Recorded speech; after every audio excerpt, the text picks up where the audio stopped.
Hey, it's NPR's Book of the Day. I'm Andrew Limbaum. All right, I'm sorry for making a stupidly obvious point, but get this, actors are not the people that play on screen.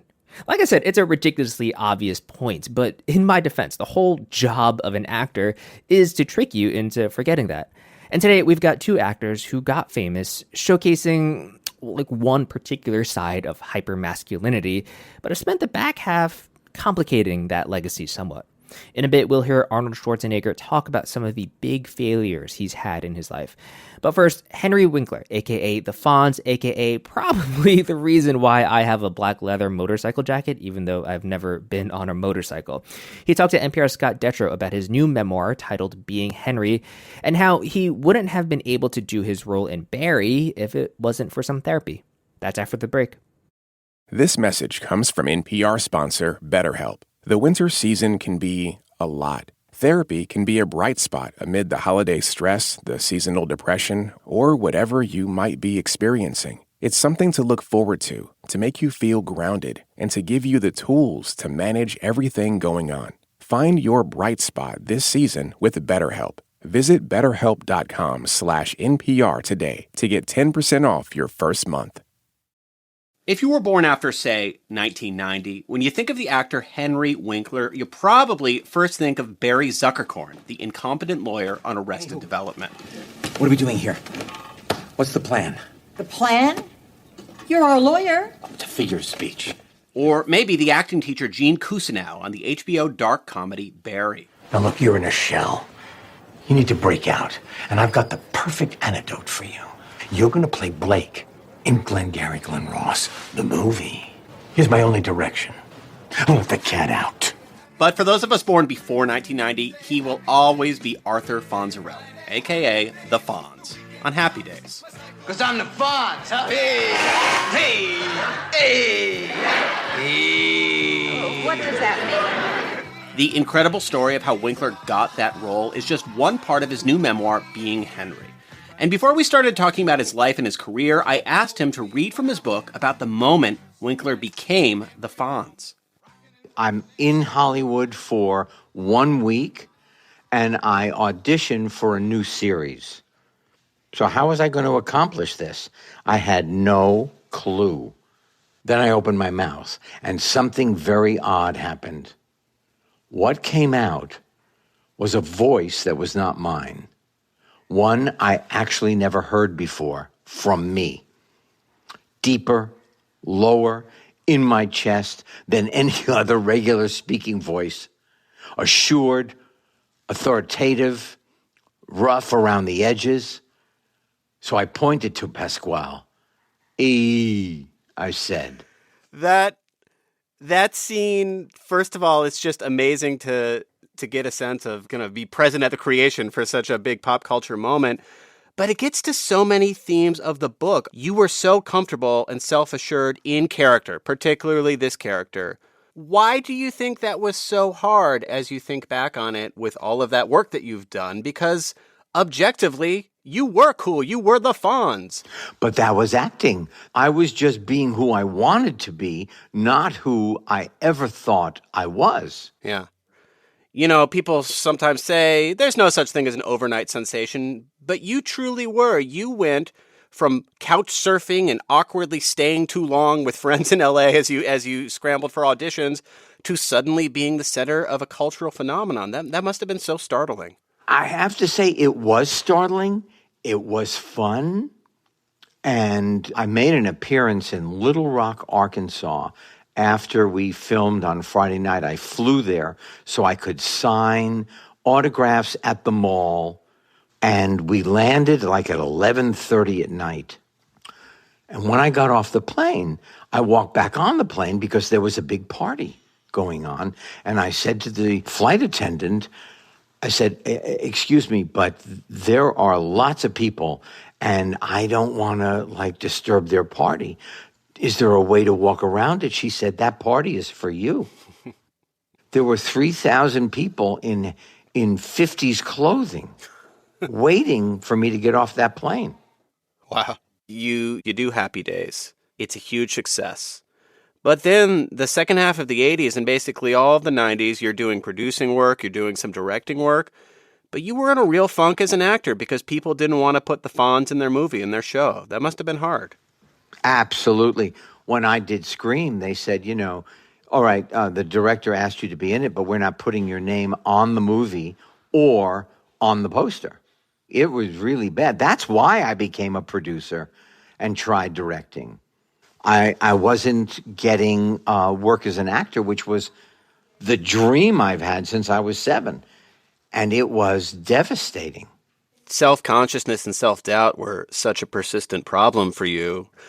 When did you realize that you needed to be a little more serious about your mental health? You needed to figure out why you had this self-doubt. You needed to talk to a therapist. About 9-10 years ago. I was still functioning as an actor, but my life was not fun. I could only relate to my puppies, my children. Stacy felt left out, my wife. And I found this incredible therapist. And I have to say, I say it in the book, if I were to give this doctor, this woman, a gift, it would have to be the size of a skyscraper. Because only by asking questions or saying, never answering the question, just saying, so, what do you think? What do you feel? What's the answer? Pushing me, prodding me. Yeah. That is the umbrella of the book.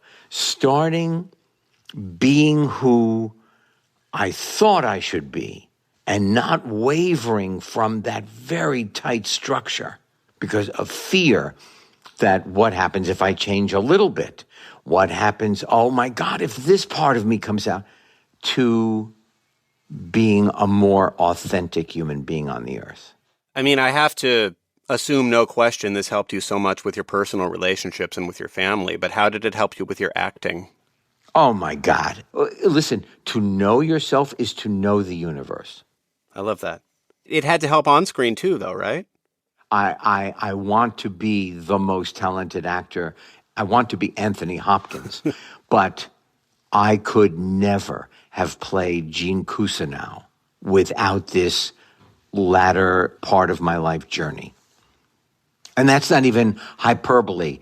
I want to say definitively that is true.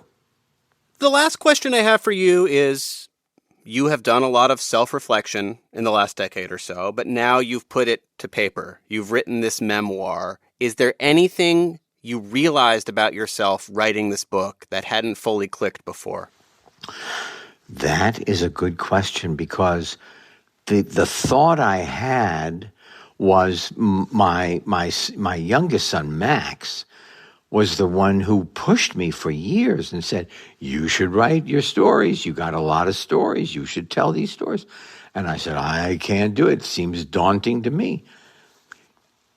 I go back to it, and it reaffirms an old thought that I've learned so far in my life, and that is, you don't know what you can accomplish until you just try.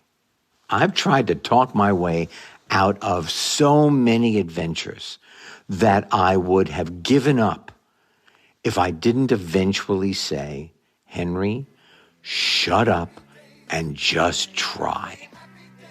That was Henry Winkler. His new memoir is Being Henry, The Fonz and Beyond.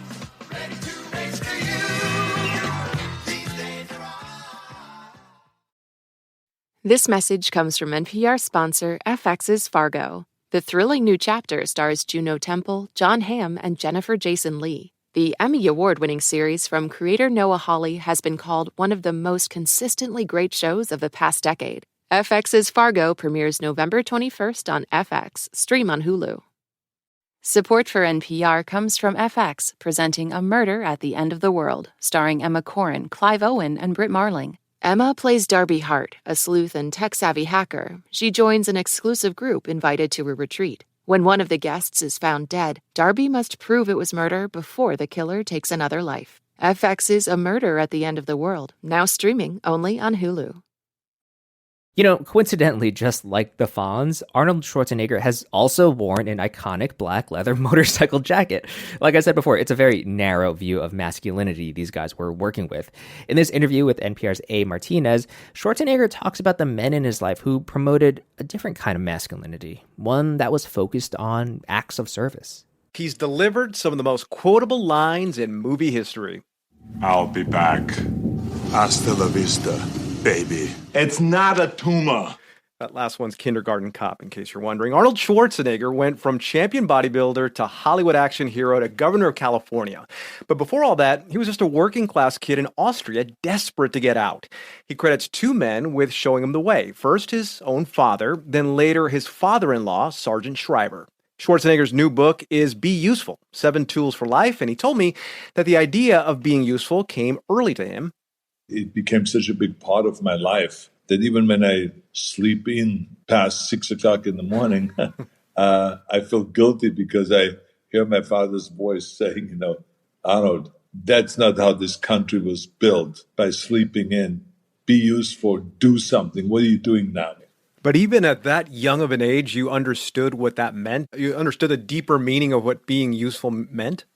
My father would make sure that I knew what it meant.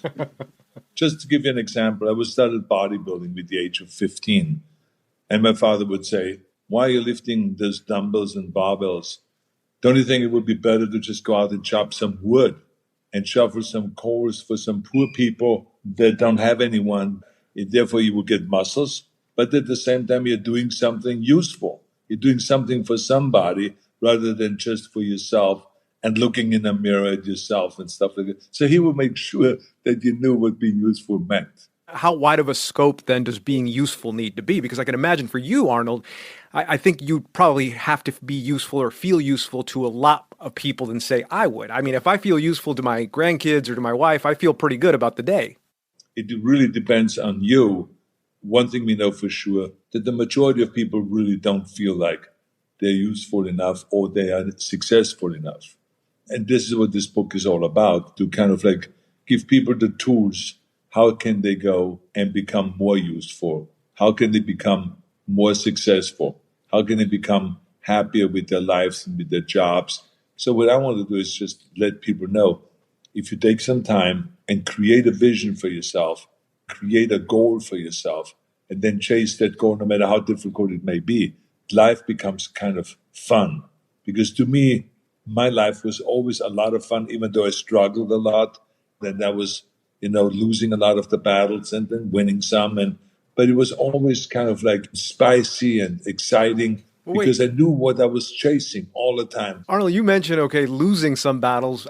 Which battles did you lose? I think when people think of your life, they think that almost anything you've tried, you've been a success at. So which were the battles you lost? Well, I maybe was successful in the end. But I mean, to get there, one of the things that I talk about is not to be afraid of failure, because you're going to fail. When I was 19 years old, I was competing in the Mr. Universe contest, and I lost. I had movies that went in the toilet. I have had policy issues and referendums that went in front of the people that I lost.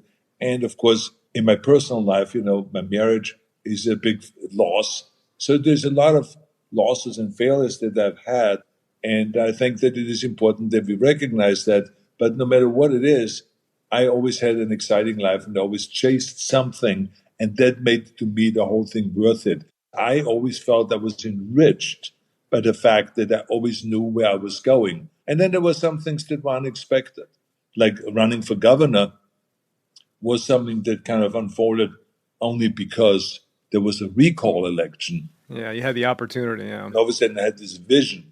I created this vision, me being governor. And so now I chase that vision. The last tool in your book is called Break Your Mirrors. What does that mean, break your mirrors? This is a saying that comes from my father-in-law.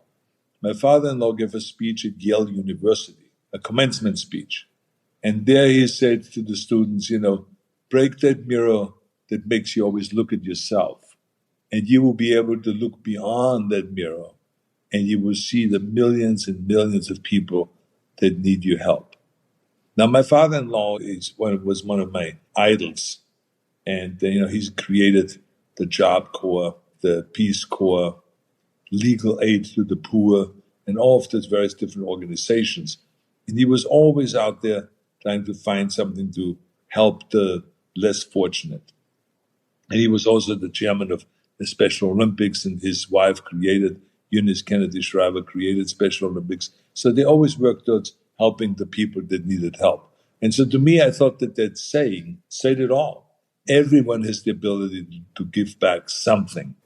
Arnold Schwarzenegger's new book is titled Be Useful, 7 Tools for Life. Arnold, thank you very much. Thank you. That's it for this week on NPR's Book of the Day. Let us know what you think. You can write to us at bookoftheday@npr.org. And just a reminder that you can sign up for Book of the Day Plus, which allows you to listen to Book of the Day without any sponsor breaks, and you'll be supporting our books coverage at NPR. You can find out more at plus.npr.org/book of the day. And a big thank you to everyone who has already signed up. I'm Andrew Limbong. The podcast is produced by Isabella Gomez-Sarmiento and Ashley Montgomery and edited by Megan Sullivan. Our founding editor is Petra Mayer. The show elements for this week were produced and edited by Tinby Ermias, Liam McBain, Mallory Yu, Courtney Dorning, Kat Lonsdorf, Kira Wakim, Christopher Intagliata, Alejandra Marquez Hanse, Rose Friedman, Karen Zamora, Jason Fuller, Rena Advani, and Phil Harrell. Beth Donovan is our managing editor. Thanks for listening.